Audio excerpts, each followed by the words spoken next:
Okay, external respiration और exchange of gases at alveolar level. Alveolar लेवलला गॅसेसचा exchange म्हणजे फॉर एक्झाम्पल जर हे अल्व्हेओलाय असेल आणि या अल्व्हेओलाच्या बाजूला जर ही ब्लड कॅपिलरी असेल तर अल्व्हेओलाय आणि ब्लड कॅपिलरी या दोघांमध्ये गॅसेसचा एक्सचेंज होतो. म्हणजे ब्लडमधून ऑक्सिजन जो आहे तो अल्व्हेओलायमधून ऑक्सिजन ब्लडमध्ये येणं आणि ब्लडमधला CO2 अल्व्हेओलायमध्ये जाणं याला आपण एक्सटर्नल रेस्पिरेशन किंवा exchange of gases at alveolar level असं म्हणतो. येस, नोट्स मी सेंड करते उद्या. तुमच्या ग्रुपला मी ॲडमिन नाही आहे त्यामुळे फक्त तुमच्या ग्रुपला नाही करत. ठीक आहे. सो एक्सटर्नल रेस्पिरेशन और exchange of gases at alveolar level. So fix हे लक्षात घ्या की अल्व्हेओलाय आणि ब्लड याच्यामध्ये गॅसेसचा एक्सचेंज या ठिकाणी होणार आहे. सो हा जो गॅसेस एक्सचेंज आहे हा दोन गोष्टींवरती डिपेंड करतो. तीन पॉईंटवरती डिपेंड करतो. फर्स्ट पॉईंट आहे thickness of membrane. Thickness of membrane आणि हा पॉईंट आपण काल स्टडी केला. सगळ्यांना समजलं thickness of membrane. Thickness of membrane म्हणजे मी तुम्हाला सांगितलं की अल्व्हेओलायच्या लाईनिंगला कुठला एपिथेलियम आहे, ब्लड कॅपिलरीच्या लाईनिंगचा एपिथेलियम आणि त्यांच्यामध्ये असणारा बेसमेंट मेम्ब्रेन. येस, सो दोन स्क्वॅमस एपिथेलियम आणि यांच्यामध्ये बेसमेंट मेम्ब्रेन असे तीन मेम्ब्रेन मिळून रेस्पिरेटरी मेम्ब्रेन जे आहे ते फॉर्म होतात. Okay, so squamous epithelium short मध्ये लिहिते squamous epithelium of alveoli. Next squamous epithelium of blood capillary. Blood कॅपिलरीच्या लाईनमध्ये असणारा स्क्वॅमस एपिथेलियम आणि थर्ड बेसमेंट मेम्ब्रेन. ओके, इथे तीन मिळून रेस्पिरेटरी मेम्ब्रेन तयार होतात आणि हे जे रेस्पिरेटरी मेम्ब्रेन तयार झाला या मेम्ब्रेनचा थिकनेस जो आहे that thickness is less than 1 millimetre. 1 millimetre पेक्षा सुद्धा याचा थिकनेस जो आहे तो कमी असतो. thickness is less than 1 millimeter. Okay, हवं तर हा पॉइंट नोट करूया. एक्सटर्नल रेस्पिरेशन और एक्सचेंज ऑफ गॅसेस तीन फॅक्टरवरती डिपेंड करतात. सो त्यातला फर्स्ट फॅक्टर आहे थिकनेस ऑफ मेम्ब्रेन. ज्या ठिकाणी गॅसेसचा एक्सचेंज होणार आहे त्या ठिकाणी जे मेम्ब्रेन आहे त्या मेम्ब्रेनचा थिकनेस किती आहे त्यावरती हे डिपेंड करतात. सो कोणकोणते मेम्ब्रेन इन्व्हॉल्व होतात हे मी तुम्हाला सांगितलं. सगळ्यात फर्स्ट अल्व्हेओलायचं जे मेम्ब्रेन आहे ते आहे स्क्वॅमस एपिथेलियम. ब्लड कॅपिलरीचं मेम्ब्रेन ते सुद्धा स्क्वॅमस एपिथेलियम आणि ह्या दोघांच्याही खाली बेसमेंट मेम्ब्रेन जे ते प्रेझेंट असतात. So squamous epithelium of alveoli, squamous epithelium of blood capillary आणि त्यांच्यामध्ये असणारा बेसमेंट मेम्ब्रेन हे तिन्ही मिळून बघा. हे समजा ब्लड कॅपिलरीचं बेसमेंट मेम्ब्रेन आहे आणि हे सपोज अल्व्हेओलायचं बेसमेंट मेम्ब्रेन आहे. ओके, तर ह्या सगळ्यांपासून जे आहे ते रेस्पिरेटरी मेम्ब्रेन त्या ठिकाणी तयार होणार आहे आणि या रेस्पिरेटरी मेम्ब्रेनचा थिकनेस जो आहे तो 1 मिलीमीटर पेक्षा सुद्धा कमी असतो. सो हा फर्स्ट पॉइंट सगळ्यांनी नोट केला का बघा.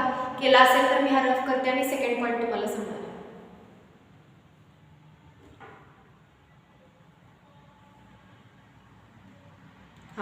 यानंतर सेकंड बघा, गॅसियस एक्सचेंज सेकंड कोणत्या फॅक्टरवरती डिपेंड करतो तर सेकंड फॅक्टर आहे partial pressure. Yes, partial pressure of gases.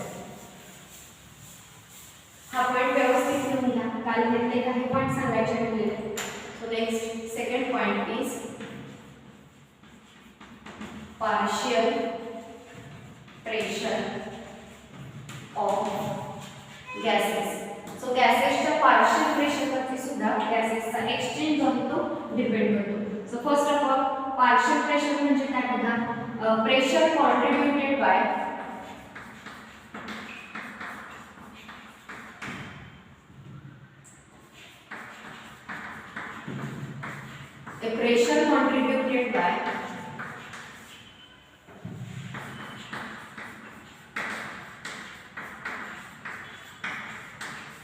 by specific gas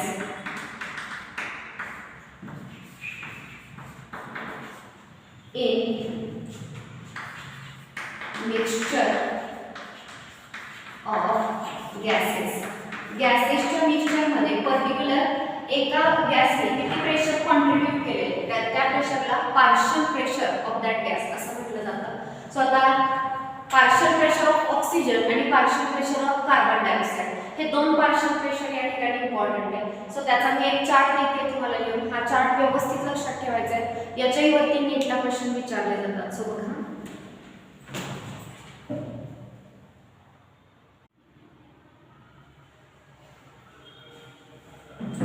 okay, so partial pressure is the pressure contributed by specific gas and mixture of gases. So gas च्या partial pressure वरती depend करतं की gases चा exchange कसा होणार. So for example, gases moves from high partial pressure to the or gases diffuses from high partial pressure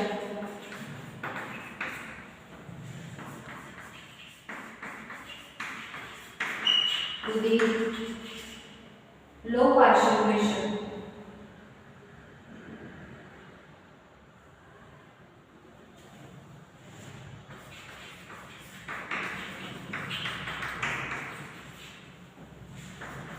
ठीक आहे, पहिला पॉइंट सांगितला गॅसेसचा डिफ्युजन जे आहे हे गॅसेसचा डिफ्युजन मेम्ब्रेनच्या थिकनेस वरती डिपेंड करतं. 3 मेम्ब्रेन आणि त्यांचा थिकनेस बघितला.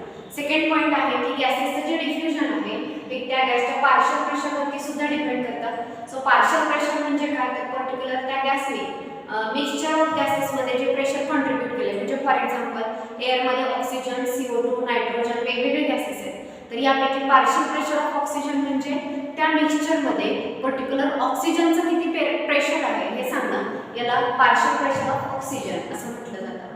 ठीक आहे. त्यानंतर गॅसेस जे आहेत ते कुठून कुठे मूव्ह होतात. हाय पार्शियल प्रेशर त्या गॅसच्या ज्या रिजन मध्ये असेल तिकडून, ज्या रिजन मध्ये लो पार्शियल प्रेशर आहे त्या डायरेक्शन मध्ये मूव्ह करतात. ओके, सगळ्यांनी हे नोट करा पटकन.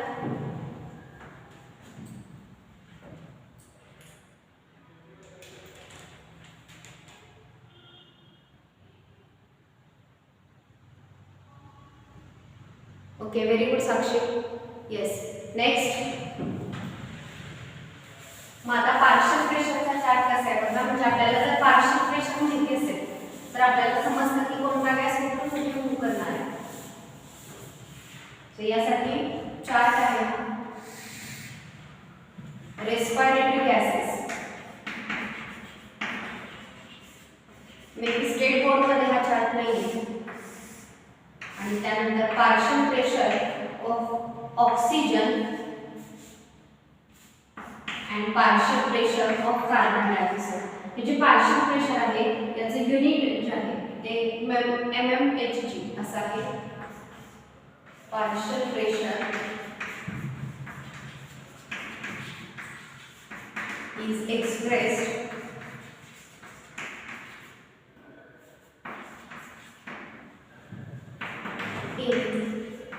mmHg या युनिटमध्ये एक्सप्रेस केलं जातं. ठीक आहे. सो ऑक्सिजन आणि CO2 यांचा आपण पार्शियल प्रेशर बघतोय. सो सगळ्यात फर्स्ट पार्शियल प्रेशर आहे ॲटमॉस्फेरिक एअर.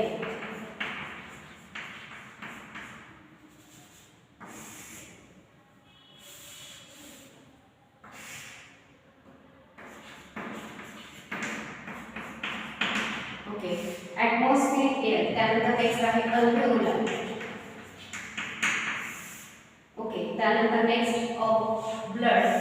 ब्लड मध्येही डिऑक्सिजनेटेड ब्लड आणि सेकंड जे आहे ते ऑक्सिजनेटेड ब्लड. ठीक आहे. आणि फायनली टिश्यू. तर यांच्यामध्ये आपण त्या गॅसचं पार्शियल प्रेशर लिहिणार आहोत. टिश्यू. ठीक आहे. So partial pressure of oxygen in atmospheric air. Atmospheric air मध्ये ऑक्सिजनचं किती पार्शियल प्रेशर आहे आणि CO2चं किती आहे ते आपण बघतोय. सो सगळ्यात फर्स्ट बघा, ऑक्सिजनचं पार्शियल प्रेशर ॲटमॉस्फेरिक एअर मध्ये असतं 159 mmHg. एनसीआरटी मधल्या व्हॅल्यू आहेत सगळ्या.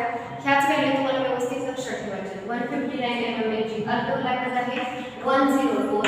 डिऑक्सिजनेटेड ब्लड मध्ये असते 40. ओके, ऑक्सिजनेटेड ब्लड मध्ये आहे 45 आणि टिश्यू मध्ये साधारण 40 एवढं पार्शियल प्रेशर असतं ऑक्सिजनचं. आणि CO2 ॲटमॉस्फिअर मध्ये 0.3, अल्कोहोल मध्ये 40, डिऑक्सिजनेटेड ब्लड मध्ये 45, ऑक्सिजनेटेड ब्लड मध्ये 40 आणि पुन्हा टिश्यू मध्ये 45. तुम्हाला बघायला मिळेल की CO2 40, 45, 40, 45. ॲटमॉस्फेरिक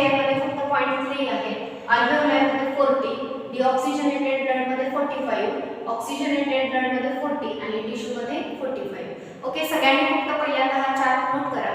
यानंतर गॅसेस कसे ट्रान्सपोर्ट होतात ते आपण बघतो. ओके, सो बघा गॅसेस कुठून कुठे मूव्ह करतील.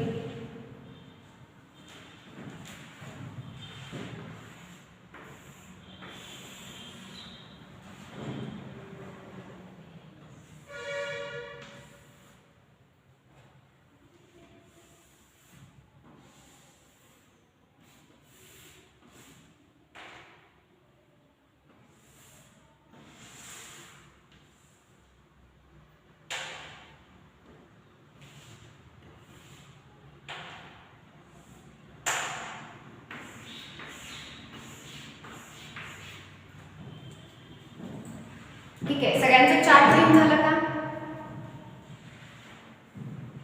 पार्शियल प्रेशर ऑफ ऑक्सिजन आणि पार्शियल प्रेशर ऑफ CO2 हे तुम्हाला वेगवेगळ्या लोकेशनला किती आहे हे व्यवस्थित लक्षात ठेवायचं आहे. येस, डाऊट पुन्हा विचारा. कोणता टिश्यू स्क्वॅमस काय विचारले?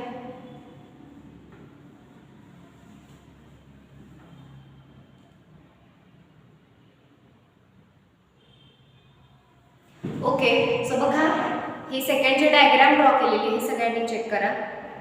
चार्ट आता तुम्ही लिहिलेला असेल तर याच्यामध्ये या चार्टमध्ये बघा, सपोज हा अल्व्हेओलाय आहे, हे ॲटमॉस्फेरिक एअर आहे सपोज बाहेर. ओके, नेक्स्ट हा जो इथे ड्रॉ केलेला आहे हा टिश्यू आहे. त्यानंतर जे ब्लड व्हेसल कलर जर तुम्हाला दिसत असतील तर एकदम मी व्हायलेट कलर यूज केलेला आहे, तर याच्यामध्ये डीऑक्सिजनेटेड ब्लड आहे आणि इकडे जे रेड कलर यूज केलेला आहे ह्याच्यामध्ये ऑक्सिजनेटेड ब्लड आहे. पहिल्यांदा आपण ऑक्सिजनचं एक्सचेंज बघूया. सो सगळ्यात first partial pressure of oxygen ॲटमॉस्फिअरमध्ये पार्शियल प्रेशर ऑफ ऑक्सिजन किती आहे 159 mmHg. हे जर तुम्ही अल्व्हेओलायमध्ये बघाल तर ते आहे 104. डीऑक्सिजनेटेड ब्लडमध्ये आहे 40, ऑक्सिजनेटेड ब्लडमध्ये आहे 45. ओके, आणि टिश्यूमध्ये पुन्हा 40. सो गॅसेस कसे मूव्ह करतील बघा. लेफ्ट झालं नाही तुमचं लिहून? ठीक आहे, मी थोडंसं झूम आउट करते म्हणजे दिसेल. ठीक आहे, सो बघा याच्यामध्ये सगळ्यात फर्स्ट ॲटमॉस्फेरिक एअर जे आहे तर या एअरमध्ये ऑक्सिजनचं पार्शियल प्रेशर 159 आहे आणि अल्व्हेओलायमध्ये ऑक्सिजनचं पार्शियल प्रेशर 104 आहे. सो ऑक्सिजन कुठून कुठे मूव्ह करेल? मी आधीच सांगितलं की गॅसेस कुठून कुठे मूव्ह करतात, हाय पार्शियल प्रेशरकडून लो पार्शियल प्रेशरकडे. ॲटमॉस्फिअरमध्ये ऑक्सिजनचं पार्शियल प्रेशर 159 आहे आणि अल्व्हेओलायमध्ये 104. सो ऑक्सिजन कुठून कुठे मूव्ह करेल? येस, हाय टू लो म्हणजे ॲटमॉस्फिअरमधून अल्व्हेओलायमध्ये. ठीक आहे, नेक्स्ट बघा अल्व्हेओलायकडे जे काही ब्लड आलेलं आहे हे ब्लड डीऑक्सिजनेटेड आहे. डीऑक्सिजनेटेड ब्लडमध्ये पार्शियल प्रेशर ऑफ ऑक्सिजन आहे 40 mmHg एवढं आहे. आता अल्व्हेओलायमध्ये ऑक्सिजनचं पार्शियल प्रेशर आहे 104. ओके, 104 आहे. सेकंड लास्ट कॉलम इथं 45-40 ब्लड ऑक्सिजनेटेड दिलेले. ओके, त्यानंतर नेक्स्ट बघा या ठिकाणी अल्व्हेओलायमध्ये 104 आणि डीऑक्सिजनेटेड ब्लडमध्ये 40. सो ऑक्सिजन ऑब्वियसली अल्व्हेओलायमधून डीऑक्सिजनेटेड ब्लडमध्ये होईल. आता इथं या ब्लडमध्ये जर ऑक्सिजन आला तर तेच ब्लड आता कसं झालं ऑक्सिजनेटेड. ब्लडमध्ये ऑक्सिजनचं पार्शियल प्रेशर 45 आहे. हे ऑक्सिजनेटेड ब्लड टिश्यूकडे आले. टिश्यूकडे आल्यानंतर टिश्यूमध्ये ऑक्सिजनचं पार्शियल प्रेशर 40 आहे आणि ऑक्सिजनेटेड ब्लडमध्ये 45 आहे. सो आता ऑक्सिजन कुठून कुठे मूव्ह करेल? टिश्यूमधून ब्लडमधून टिश्यूकडे. सो फक्त ऑक्सिजनचाच ट्रान्सपोर्ट नीट लक्षात घ्या. ॲटमॉस्फिअरमध्ये पार्शियल प्रेशर 159, अल्व्हेओलायमध्ये 104. So oxygen will move from atmosphere to alveoli. Next deoxygenated ब्लडमध्ये 40 आणि अल्व्हेओलायमध्ये 104. सो अल्व्हेओलाय टू ब्लडमध्ये आता 45 झालं ऑक्सिजन. सो आता हे ऑक्सिजनेटेड ब्लड जेव्हा टिश्यूकडे येणार तेव्हा टिश्यूमध्ये 40 आणि ब्लडमध्ये 45. सो ब्लडमधून ऑक्सिजन टिश्यूमध्ये जाईल. सो या वेळी पार्शियल प्रेशरवरती डिपेंड करतं की गॅसेस कुठून कुठे मूव्ह करणार. सो गॅसेस जे आहेत ते जनरली हाय पार्शियल प्रेशरकडून लो पार्शियल प्रेशरकडे मूव्ह करतात. ओके, हे झालं oxygen. Now think about the carbon dioxide. Carbon dioxide बद्दल काय असेल बघा. आपण टिश्यू पासून स्टार्ट करूया. टिश्यूमध्ये कार्बन डायऑक्साइडचं पार्शियल प्रेशर किती असतं 45 आणि ऑक्सिजनेटेड ब्लडमध्ये कार्बन डायऑक्साइडचं पार्शियल प्रेशर किती आहे 40. सो नक्कीच कार्बन डायऑक्साइड कुठून कुठे मूव्ह करेल टिश्यूमधून ब्लडमध्ये. ओके, आता ब्लड मध्ये पार्शियल प्रेशर 40 आहे. हे ब्लड इथं आलं, सॉरी डिऑक्सिजनेटेड ब्लड मध्ये CO2 चं पार्शियल प्रेशर 45 आहे. हे ब्लड अल्व्हेओलायच्या लाईनिंगला आलं. अल्व्हेओलाय मध्ये पार्शियल प्रेशर ऑफ ऑक्सिजन 40 आहे आणि ब्लड मध्ये 45. सो ब्लड मधला CO2 अल्व्हेओलाय मध्ये रिलीज होईल. आता अल्व्हेओलाय आणि ॲटमॉस्फिअरला कंपेअर करा. अल्व्हेओलाय मध्ये 40 आणि ॲटमॉस्फिअर मध्ये 0.3. सो आता CO2 अल्व्हेओलाय मधून ॲटमॉस्फिअर मध्ये जाईल. सगळ्यांना समजलं का? ज्या दोघांमध्ये एक्सचेंज चेक करताय तिथली लेवल तुम्हाला माहिती पाहिजे. सो पहिल्यांदा आपण ऑक्सिजन लर्न झाले का बघूया. ॲटमॉस्फिअर पासून स्टार्ट करायचं. ॲटमॉस्फिअर मध्ये ऑक्सिजनचं partial pressure 159 mmHg, अल्व्हेओलाय 104, deoxygenated blood 40, oxygenated blood 45 आणि टिश्यू 40. सगळ्यांच्या लक्षात राहील हे. ॲटमॉस्फिअर मध्ये ऑक्सिजनचं partial pressure 159, अल्व्हेओलाय 104, deoxygenated blood 40, oxygenated blood 45 आणि टिश्यू 40. येस, हे झालं ऑक्सिजन. नाव CO2 चं पार्शियल प्रेशर सांगा. ॲटमॉस्फिअर मध्ये किती सांगितलं? ॲटमॉस्फिअर मध्ये पार्शियल प्रेशर CO2 चं येस 0.3. Very good. त्यानंतर नेक्स्ट अल्व्हेओलाय मध्ये पार्शियल प्रेशर किती असेल? CO2 चं 45. नो, अल्व्हेओलाय मध्ये 40 असतं.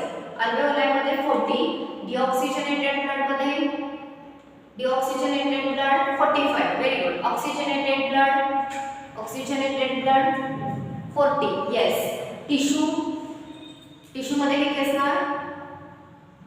45. समजलं सगळ्यांना? सो गॅसेस कुठून कुठे मूव्ह होणार हे दोन फॅक्टर आपले कंप्लीट झाले. एक थिकनेस ऑफ मेम्ब्रेन आणि second partial pressure of gases. Thickness of membrane मध्ये तुम्हाला सांगितलं की कोणापासून रेस्पिरेटरी मेम्ब्रेन तयार होतं आणि त्याचा थिकनेस किती आहे. नेक्स्ट आपण पार्शियल प्रेशर नुसार स्टडी केलं की गॅसेस कुठून कुठे मूव्ह करतील. हे सगळ्यांना क्लिअर आहे का? सेकंड पॉइंट हे नोट केलं का सगळ्यांनी? येस. ओके, मग नेक्स्ट पॉइंट बघा. थर्ड फॅक्टर ज्याच्यावरती गॅसेसचा ट्रान्सपोर्ट डिपेंड करतो तो थर्ड फॅक्टर आहे solubility of gases.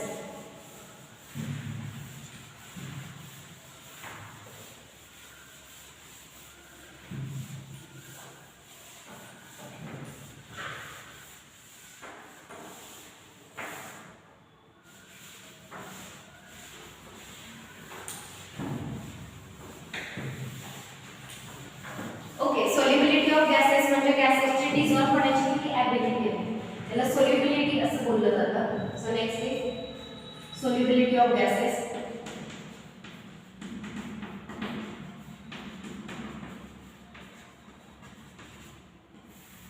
So see, solubility of gases. Gas having high solubility diffuses at faster rate.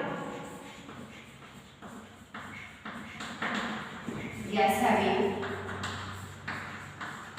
high solubility diffuses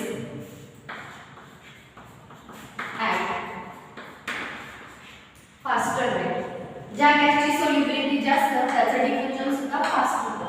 okay, so बघा दोन gases आपण exchange शकतोय, carbon dioxide आणि oxygen. त्यापैकी ज्या गॅसची सोल्युबिलिटी लिक्विड मध्ये त्या ब्लड मध्ये जास्त असेल तितकं जास्त त्याचा ट्रान्सपोर्ट होणार आहे किंवा एक्सचेंज होणार आहे. सो याच्यामध्ये फॉर एक्झाम्पल फर्स्ट बघा, solubility of CO2 is 20 to 25 times higher than oxygen. Solubility of CO2 is 20 to 25 times more than solubility of oxygen. ऑक्सिजनच्या सोल्युबिलिटी पेक्षा CO2 ची सोल्युबिलिटी जी आहे ती जास्त आहे. 20 to 25 टाइम्स जास्त सोल्युबिलिटी आहे CO2 ची आणि याच गोष्टीमुळे CO2 diffuses more than the oxygen. Okay, so amount of CO2 that diffuses across membrane, amount of CO2 that diffuses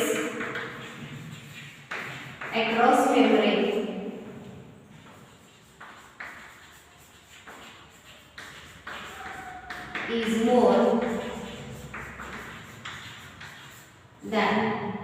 oxygen.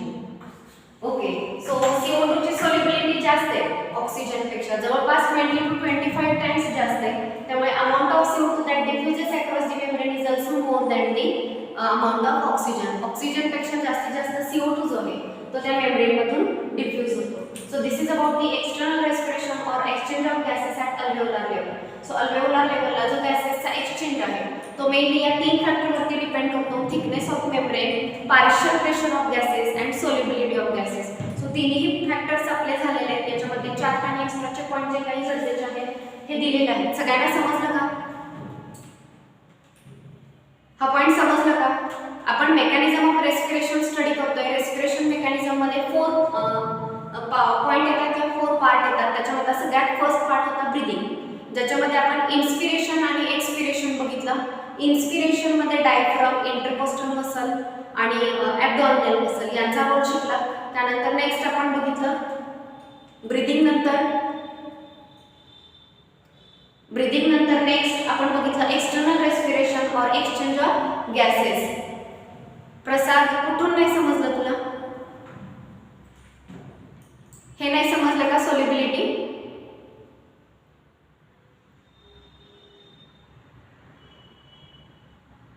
मग आता रिपीट करू की मी व्हिडिओ रेकॉर्ड केलेला आहे तो बघणार? ठीक आहे, मी आता रिपीट करते, पण जरी रेंज गेली तरी टेन्शन घेऊ नका.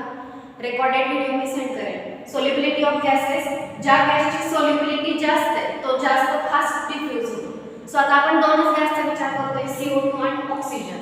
सो या दोघांना जर कंपेअर केलं तर कार्बन डायऑक्साइडची सॉल्युबिलिटी 20 to 25 टाइम्स जास्त आहे ॲज कंपेअर टू ऑक्सिजन.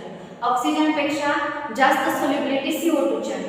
त्यामुळे त्या मेम्ब्रेन मधून जास्तीत जास्त CO2 सुद्धा त्याची अमाउंट सुद्धा जास्त डिफ्यूज होते ॲज कंपेअर टू ऑक्सिजन. ऑक्सिजनपेक्षा जास्तीत जास्त CO2 त्या मेम्ब्रेन मधून डिफ्यूज होतो, कारण CO2 ची सॉल्युबिलिटी ऑक्सिजनपेक्षा जास्त आहे.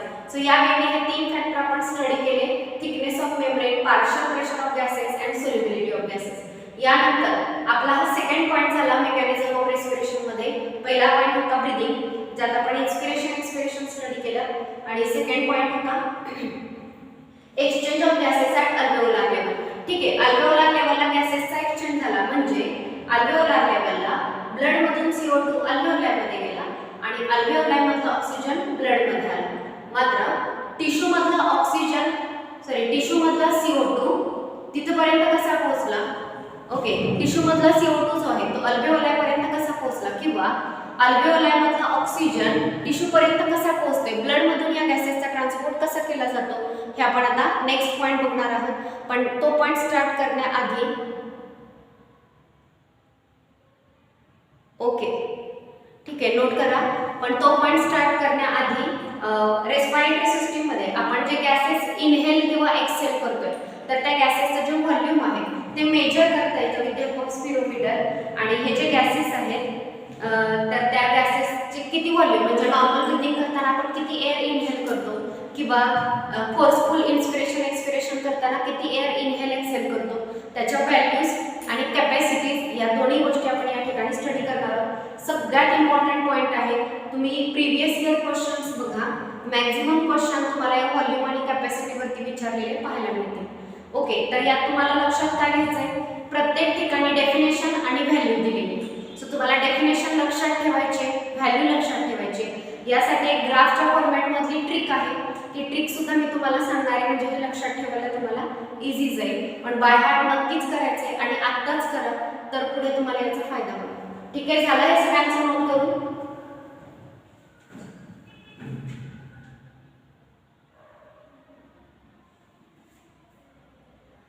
येस. मग नेक्स्ट बघा,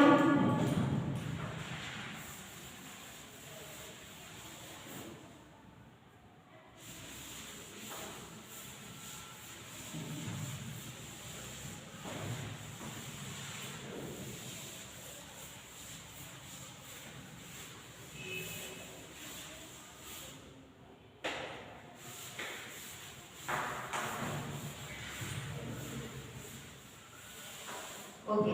सो नेक्स्ट पॉइंट आहे respiratory volume and capacities, pulmonary volume and capacities.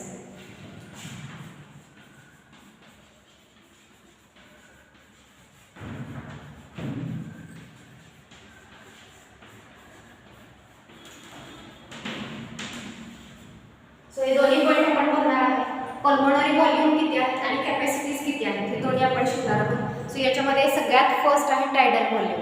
ठीक आहे. सो टायडल व्हॉल्यूम बद्दल काय सांगितलंय बघा. What is mean by tidal volume.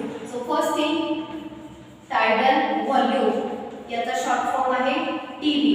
बऱ्याचदा एक्झाम मध्ये शॉर्ट फॉर्म यूज केले जातात. सो शॉर्ट फॉर्म सगळ्यांची तुम्हाला माहिती पाहिजे. टायडल व्हॉल्यूम म्हणजेच टीव्ही. सो टीव्ही म्हणजे काय बघा. It is the volume of air. It is the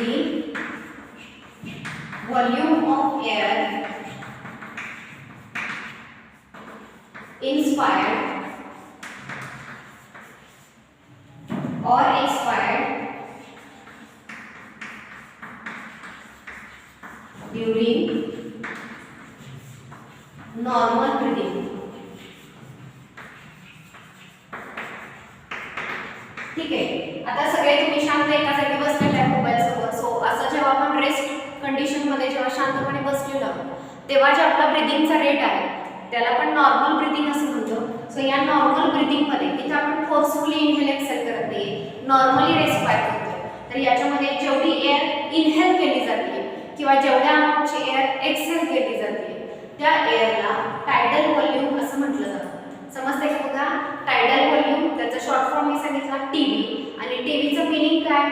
जेव्हा तुम्ही नॉर्मल ब्रीदिंग करताय म्हणजे जेव्हा आपण एक्सरसाइज करतो किंवा पळून येतो तेव्हा आपण धापा टाकत असतो किंवा खूप फोर्सफुली इनहेल एक्सेल करत असतो तर त्याला आपण नॉर्मल ब्रीदिंग म्हणत नाही.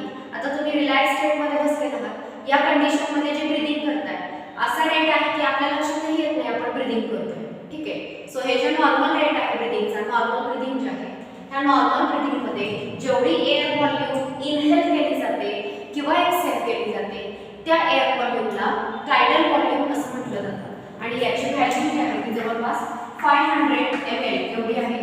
हे सगळ्यांनी व्यवस्थित लक्षात ठेवायचे. या व्हॅल्यूवरती खूप क्वेश्चन असतात. टायडल व्हॉल्यूम त्याची नॉर्मल व्हॅल्यू आहे 500 ml म्हणजे नॉर्मल ब्रीथिंग करताना 500 ml एवढी एअर इनहेल किंवा एक्सेल केली जाते. So this is about the tidal volume. Tidal volume नंतर नेक्स्ट आहे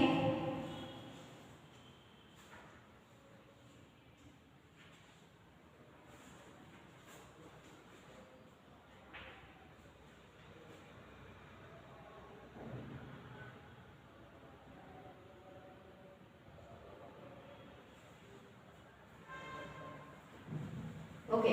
टायडल व्हॉल्यूम नंतर नेक्स्ट आपण बघणार आहोत inspiratory reserve volume.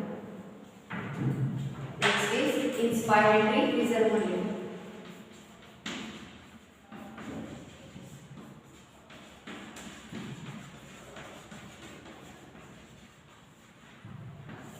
Inspiratory reserve volume याचा शॉर्ट फॉर्म आहे IRV. ठीक आहे. टायडल व्हॉल्यूम सगळ्यांना समजलं का. टायडल व्हॉल्यूम काय सांगितलं.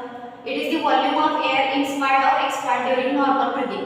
नॉर्मल ब्रीथिंग करत असताना जेवढी एअर इनहेल केली जाते किंवा एक्सेल केली जाते त्या एअरच्या व्हॉल्यूमला टायडल व्हॉल्यूम म्हटलं जातं आणि त्याची व्हॅल्यू किती आहे 500 ml. सगळ्यांना समजलं का हे.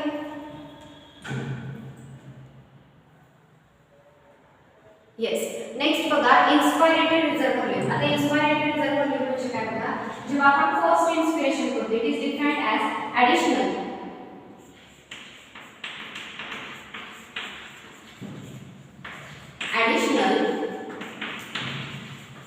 or extra volume,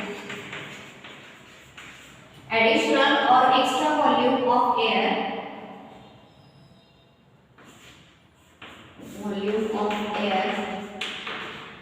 person can breathe in after forced inspiration, after or in breathe in by forceful inspiration. So काय सांगितलं बघा. आता नॉर्मली जेव्हा तुम्ही ब्रीथिंग करताय तेव्हा जेवढी एअर घेतली जाईल किंवा बाहेर रिलीज केली जाईल त्याला आपण टायडल व्हॉल्यूम म्हणतो आणि त्याची व्हॅल्यू सांगितली 500 ml. पण इन्स्पायरेटरी रिझर्व व्हॉल्यूम म्हणजे काय. So inspiratory reserve volume it is the volume of air that can be inhaled और exhaled. Okay. Inspiratory reserve volume it is the additional volume of air और extra air.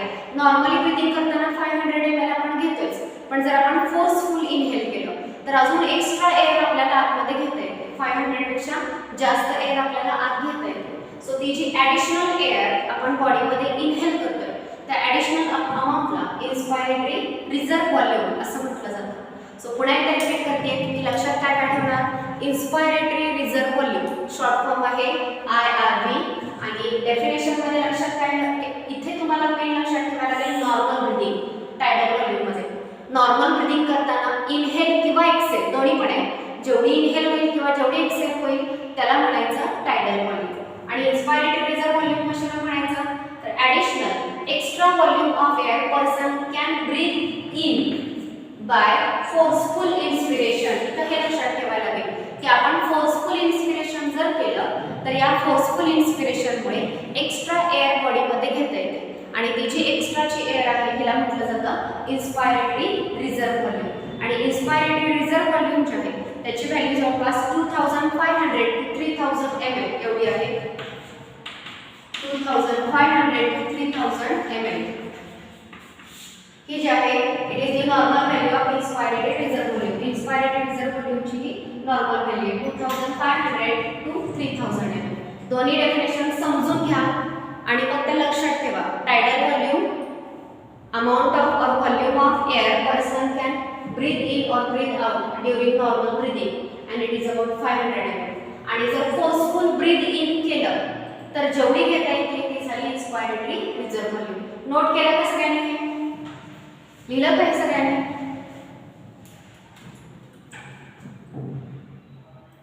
Okay, very good. Okay, त्यानंतर next बघा, इन्स्पायरेटरी reserve volume आणि tidal volume नंतर next आहे expiratory reserve volume.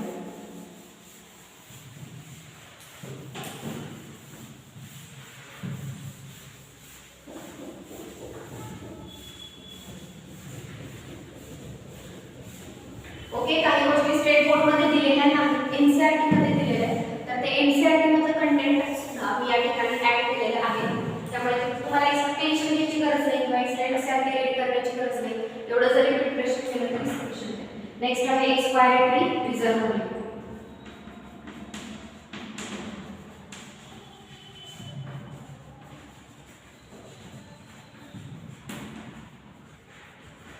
Okay, expiratory reserve volume याचा short form आहे ERV. आता IRV समजलं असेल तर तुम्ही ERV चा अंदाज लावू शकता की ERV कशाला म्हणायचं. So expiratory reserve volume it is defined as additional or extra volume of air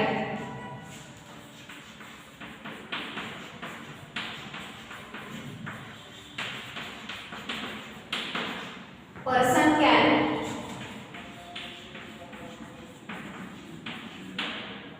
additional or extra volume of air person can expire by forceful expiration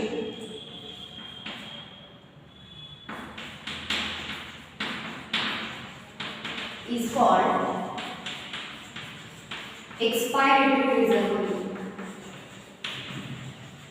Is called expiratory reserve volume. आणि expiratory reserve volume याची value जी आहे जवळपास 1000 to 1100 ml एवढी असते. So काय समजलं, इन्स्पायरेटरीच्या opposite, इन्स्पायरेटरी मध्ये आपण म्हटलं की जर फोर्स्ड इन्स्पिरेशन केलं तर किती एक्स्ट्रा एअर घेता येईल, त्या एक्स्ट्रा एअरच्या व्हॉल्यूमला आपण म्हणतोय इन्स्पायरेटरी रिझर्व व्हॉल्यूम. तसंच जर आपण फोर्स्ड एक्सपिरेशन केलं, नॉर्मल ब्रीथिंग करताना नॉर्मल 500 ml एवढी एअर तर एक्सेल करता येतेच, पण जर आपण फोर्स्ड एक्सपिरेशन केलं तर एक्स्ट्रा अमाउंट एअर जी आहे ती एक्सेल करता येते आणि ती जी एक्स्ट्राची एअर आपण एक्सेल करू शकतो याला म्हणायचं एक्सपायरेटरी रिझर्व व्हॉल्यूम. आणि याची व्हॅल्यू आहे 1000 to 1100 ml. बघा, टायडल व्हॉल्यूम 500 ml होती, इन्स्पायरेटरी रिझर्व व्हॉल्यूम 2500. हो बरोबर आहे, सायमल्टेनियस प्रोसेसेस आहेत. ओके, म्हणजे तुम्हाला असं म्हणायचं आहे का की फोर्सफुल इन्स्पिरेशन केल्यानंतर 2500 to 3000 ml एअर घेता येते, मग फोर्सफुल एक्सपायर केलं तर सगळीच एअर बाहेर गेली पाहिजे, बरोबर का? तेवढीच एअर बाहेर गेली पाहिजे असं वाटतं ना?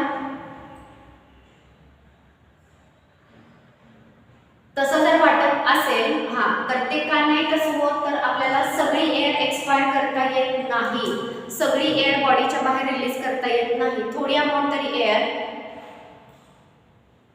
ओके थोडी एअर यूज होणार आहे बरोबर आहे, आणि काही अमाऊंट एअर जी आहे ती आपल्या रेस्पिरेटरी ट्रॅकमध्ये शिल्लक राहते. ओके, आणि ती शिल्लक राहिलेली जी एअर असते तिला रेसिड्युअल व्हॉल्यूम म्हणतात. तीच आपली पुढची डेफिनेशन आहे. सो टायडल व्हॉल्यूम म्हणजे नॉर्मल ब्रीथिंग करताना जेवढी इनहेल आणि एक्सहेल होते त्याला म्हटलं जातं टायडल व्हॉल्यूम. इनहेल पण 500 होणार आहे, एक्सहेल सुद्धा 500. मात्र इथं बघा इन्स्पायरेटरी रिझर्व व्हॉल्यूम 2500 टू 3000 ml होतं. फोर्स्ड इन्स्पिरेशनने घेता येते ती. मात्र फोर्स्ड एक्सपिरेशन जर केलं तर आपल्याला फक्त 1000 टू 1100 ml एवढी एक्स्ट्रा एअर रिलीज करता येते, आणि ह्या एक्स्ट्रा एअरला बोललं जातं expiratory reserve volume. Expiratory reserve volume यानंतर नेक्स्ट बघा, रफ करू काय लिहून झालं सगळ्यांचं.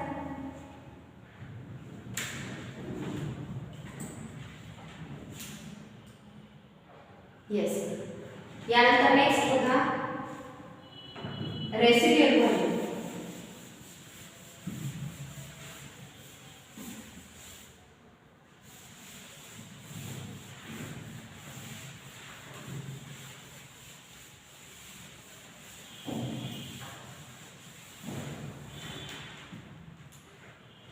Okay, so next is residual volume.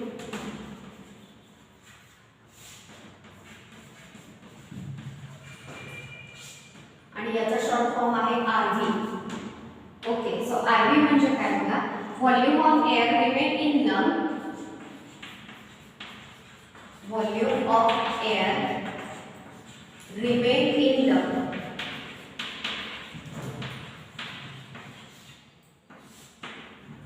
Respiratory track मध्ये म्हटलेलं नाही, लंग मध्ये शिल्लक राहिलेली एअर म्हटलेले. वरती रेस्पिरेटरी ट्रॅक मध्ये पण एअर शिल्लक राहते, मात्र तिला डेड स्पेस व्हॉल्यूम म्हटलं जातं. आणि ती जी एअर आहे ती ऍक्च्युअल गॅसेस एक्सचेंज मध्ये इन्व्हॉल्व होतच नाही, तिचा काही यूजच होत नाही. त्या एअरला आपण डेड स्पेस व्हॉल्यूम म्हणतो. या ठिकाणी कोणती एअर शिल्लक राहिलेली आहे? So volume of air remain in lung, lung मध्ये शिल्लक राहिलेली air even after forceful inspiration, even after forceful inspiration, even after forceful expiration. Okay, तुम्ही फोर्सफुल एक्सपायर करताय, फोर्स लावून एक्सपायर केलं म्हणजे सगळी एअर कॅव्हिटी सगळं रिकाम झालं पाहिजे, रेस्पिरेटरी सिस्टम मध्ये सगळी एअर गेली पाहिजे. असं होत नाही, सगळी एअर आपल्याला रिमूव्ह करता येतच नाही. सो फोर्सफुल जरी एक्सपिरेशन केलं तरी सुद्धा लंग्स मध्ये थोडी एअर शिल्लक राहते, आणि त्या एअरला बोललं जातं रेसिड्युअल व्हॉल्यूम. आणि रेसिड्युअल व्हॉल्यूम जे आहे ते किती आहे? जवळपास 1100 टू 1200 ml. सो आतापर्यंत आपण पहिलं बघितलं टायडल व्हॉल्यूम, त्याची व्हॅल्यू होती 500 ml. इन्स्पायरेटरी रिझर्व व्हॉल्यूम त्याची व्हॅल्यू होती 2500 टू 3000 ml. नेक्स्ट बघितलं आपण इन्स्पायरेटरी रिझर्व व्हॉल्यूम, त्याची व्हॅल्यू होती 1000 टू 1100 ml. आणि रेसिड्युअल व्हॉल्यूम 1100 टू 1200 ml. एवढं आहे रेसिड्युअल व्हॉल्यूम. सगळ्यांना या चार व्हॉल्यूम समजले का बघा. मी पॉइंटचं हेडिंग देताना पल्मोनरी व्हॉल्यूम आणि कॅपॅसिटीज असं दिलं होतं. सो आता आपले पल्मोनरी व्हॉल्यूम कंप्लीट झालेले आहे. नेक्स्ट आपण कॅपॅसिटीज बघणार आहोत. पण हे समजण्यासाठी मी एक ग्राफ तुम्हाला ड्रॉ करून दाखवणार आहे, ज्या ग्राफवरून कदाचित हे समजायला तुम्हाला हेल्प होईल. आणि दुसरी गोष्ट, हा ग्राफ कॅपॅसिटी संपल्यानंतरच कंप्लीट होणार आहे. म्हणजे ग्राफ मोठा आहे, तुम्ही आता ड्रॉ केला तर तो अर्धाच होईल, कंप्लीट होणार नाही. सो बेटर वे सगळं झाल्यानंतर तुम्ही ग्राफ ड्रॉ करा, आता करू नका. सो रेसिड्युअल व्हॉल्यूम काय सांगायचं कळलं? Volume of air remain in lung even after forceful expiration. Forceful expiration केल्यानंतर सुद्धा जी एअर लंग मध्ये शिल्लक राहते त्या एअरला रेसिड्युअल व्हॉल्यूम म्हणतात. आणि हे जवळपास 1100 टू 1200 ml एवढी त्याची नॉर्मल व्हॅल्यू आहे. ओके, सो ग्राफ सगळ्यांनी चेक करा. लिहून झाले?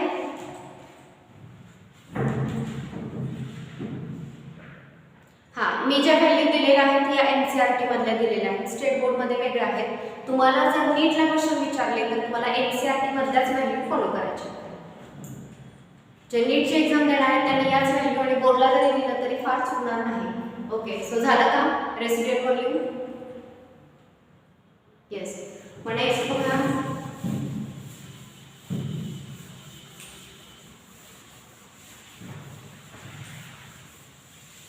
मी म्हटलं की याच्याशी रिलेटेड एक ग्राफिकल रिप्रेझेंटेशन आहे.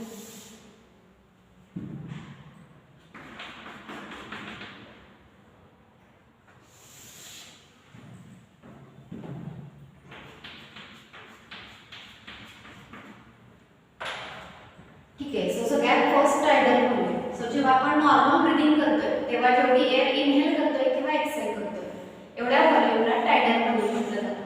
तर हा जो ग्राफ दाखवला हा टायडल व्हॉल्यूमचा आहे टीव्ही. याच्यामध्ये जेव्हा आपण हाईटला जातो ओके त्यावेळी तर पीकला जेव्हा आपण येतोय तो जो पॉइंट आहे तो म्हणजे इन्स्पिरेशन आणि जेव्हा हा लोअर पॉइंट येतोय त्याचा अर्थ एक्सपिरेशन. तुम्ही इन्स्पायर किती करताय 500 ml आणि एक्सपायर सुद्धा किती करताय 500 ml. सो जेव्हा आपलं नॉर्मल ब्रीथिंग सुरू आहे तेव्हा जेवढी एअर इनहेल होते किंवा एक्सहेल होते याला आपण म्हणतोय टायडल व्हॉल्यूम. सो हा जो एवढा पीक हे जे कर्व आहे ही जी वेव्ह आहे ही टायडल व्हॉल्यूमची. त्यानंतर नेक्स्ट मी तुम्हाला सांगितलं इन्स्पायरेटरी रिझर्व व्हॉल्यूम. आता तुम्ही काय करताय बघा नॉर्मल एक्सपिरेशन केलं या पॉइंटला म्हणजे तुम्ही नॉर्मल एक्सपिरेशन केलं. सो इथून आता समजा तुम्ही फोर्सफुल इन्स्पिरेशन करताय. सो फोर्स अप्लाय केला तर एक्स्ट्राची एअर आपल्याला इनहेल करतात. सो ही जी एक्स्ट्रा ही जी आहे ती टायडल आहे. एवढी व्हॉल्यूम म्हणजे टायडल व्हॉल्यूम पण याहीपेक्षा एक्स्ट्रा आपल्याला इनहेल करता येते आणि फोर्सफुल इन्स्पिरेशन ही जेवढी एअर इनहेल होते एवढ्या एअरला म्हटलं जातं इन्स्पायरेटरी रिझर्व व्हॉल्यूम. ठीक आहे इन्स्पायरेटरी रिझर्व व्हॉल्यूम.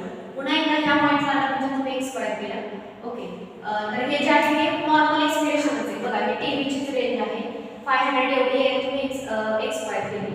पण जर तुम्ही फोर्सफुल एक्सपिरेशन केला तर एक्स्ट्रा एअरची व्हॉल्यूम आपल्याला एक्सपायर करता येते आणि ती जी एक्स्ट्राची एअर आहे त्या एअरला म्हटलं जातं expiratory reserve volume. So tidal volume म्हणजे काय नॉर्मल ब्रीथिंग करताना जेवढी इनहेल होती आणि एक्सहेल होती ती झाली टायडल व्हॉल्यूम. फोर्स लावून जर इन्स्पायर केलं तर जेवढी एक्स्ट्राची इनहेल होती हिला म्हणायचं इन्स्पायरेटरी रिझर्व व्हॉल्यूम. नेक्स्ट जर फोर्सफुली एक्सपायर केलं तर जेवढी एक्स्ट्राची एअर बॉडीच्या बाहेर रिलीज होती हिला म्हटलं जातं एक्सपायरेटरी रिझर्व व्हॉल्यूम. आणि तुम्ही फोर्सफुल एक्सपिरेशन करून सुद्धा लंगमध्ये एवढी एअर शिल्लक राहिली खाली जी आहे तेवढी एअर शिल्लक राहिली एवढ्या एअरला आपण काय म्हणणार आहोत रेसिड्युअल व्हॉल्यूम आरव्ही. ही जी एअर आहे ती रेसिड्युअल व्हॉल्यूम. आपण आता व्हॅल्यू लिहूया. टायडल व्हॉल्यूम याची व्हॅल्यू असते 500 ml. Inspiratory reserve volume 2500 to 3000 ml. ERV expiratory reserve volume त्याची व्हॅल्यू किती सांगितलेली 1000 to 1000. एक्सपायरेटरी रिझर्व व्हॉल्यूम किती सांगितलं 1000 to 1100 ml आणि रेसिड्युअल व्हॉल्यूम जे आहे ते इथून सुरू करा 1100 to 1200 ml. बघा 500 ml 1000 to 1100 ml 1100 to 1200 ml आणि IRV आहे 2500 to 3000 ml. समजलं का तुम्हाला हा ग्राफ? याच्यामध्ये जेव्हा आपण पीकला जातोय त्याचा अर्थ इन्स्पिरेशन आणि जेव्हा खाली येते त्याचा अर्थ एक्सपिरेशन. ही जी नॅरो रेंज आहे ही टायडल व्हॉल्यूमची. ही फोर्सफुल एक्सपिरेशन केल्यानंतर जी एक्स्ट्रा येते ती IRV. फोर्सफुल एक्सपिरेशन केल्यानंतर जी एक्स्ट्राची रिलीज होते ती ERV आणि फोर्सफुल एक्सपिरेशन करून सुद्धा एवढी एअर लंगमध्ये शिल्लक राहते याला म्हटलं जातं रेस्पिरेटरी व्हॉल्यूम. येस तुम्ही हा ग्राफ आता नाही ड्रॉ केला तरी चालेल. नेक्स्ट टाइम जेव्हा आपण बघणार कॅपॅसिटीज तेव्हा हा जो तुम्हाला क्लिअर होईल. Yes very good. समजलेला आहे मुली सगळ्यांना.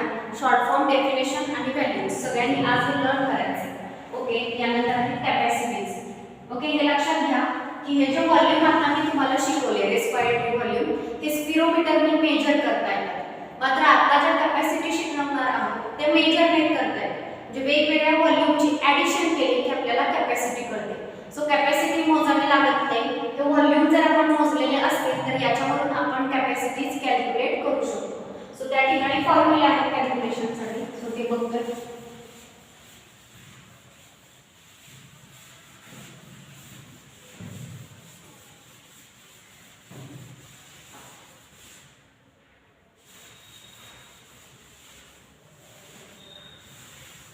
ठीक आहे. सो व्हॉल्यूम माझा आपण कंप्लीट केलेले आहे. त्यानंतरच्या ज्या रेस्पिरेटरी कॅपॅसिटीज आहेत हे आपण नेक्स्ट लेक्चरला बघूयात कारण टाइम थोडा राहिलेला आहे त्याच्यामध्ये कॅपॅसिटी होणार नाही ओके. सो याच्यामध्ये आतापर्यंत जे काही मी सांगितलं यात जर कुठे डाऊट असेल किंवा तुम्हाला काही समजलेलं नसेल तर ते विचारा मला पटकन.